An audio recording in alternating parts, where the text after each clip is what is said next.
Good morning. Welcome back to 5 Minutes with Phil. It is a Tuesday, and I want to jump right in to the book of Psalms, chapter 1. And believe it or not, I'm going to start reading, I should say, the first verse again, because what we're doing is talking about your earthly relationships, okay?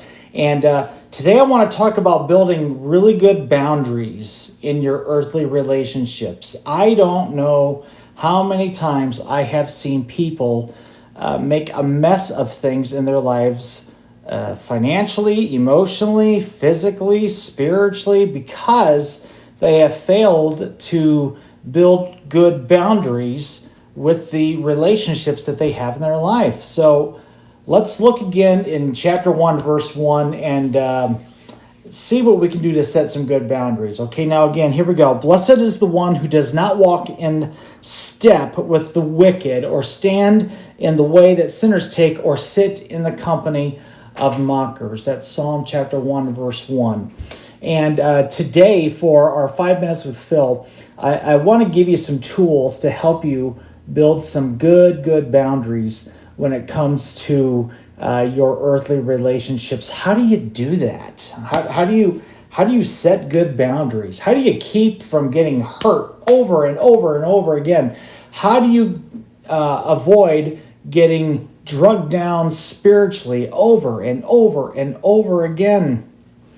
Let me give you a few. Give you a few things that you can set for yourself in developing good boundaries. Number one, set good parameters in your life. Set good parameters. Proverbs chapter 4, verse 23 is a great verse. And understand, okay, this verse says this is the most important thing that you could do with your life. Guard your heart above all else, for it determines the course of your life. So we've got to guard our hearts, okay? We've got to guard our hearts. If something's going to hurt our heart, it doesn't need to be close to our heart. If something potentially could hurt us, then we don't need to entertain that thing. That's not worth the risk in hurting our spiritual lives and hurting our emotions. So let's set some good parameters.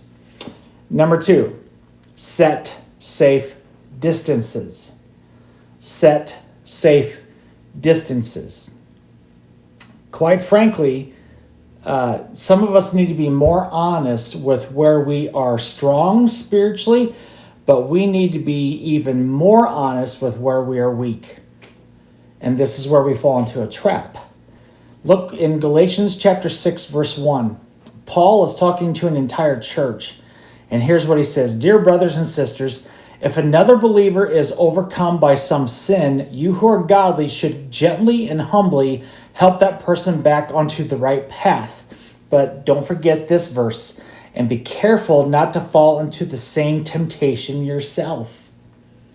So if you know that you are weak in a certain area, then you need to be careful how much time and energy and how much of your life that you devote to somebody else who is dabbling or hooked in that area.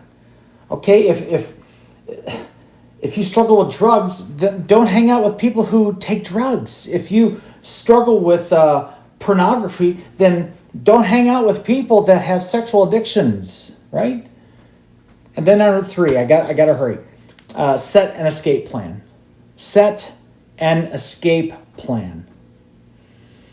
1 Corinthians chapter 6, verse 18 says, flee from all sexual immorality. 1 Corinthians 10:14 says, therefore, my dear friends, flee from idolatry. Paul was talking to a church that really needed a lot of help.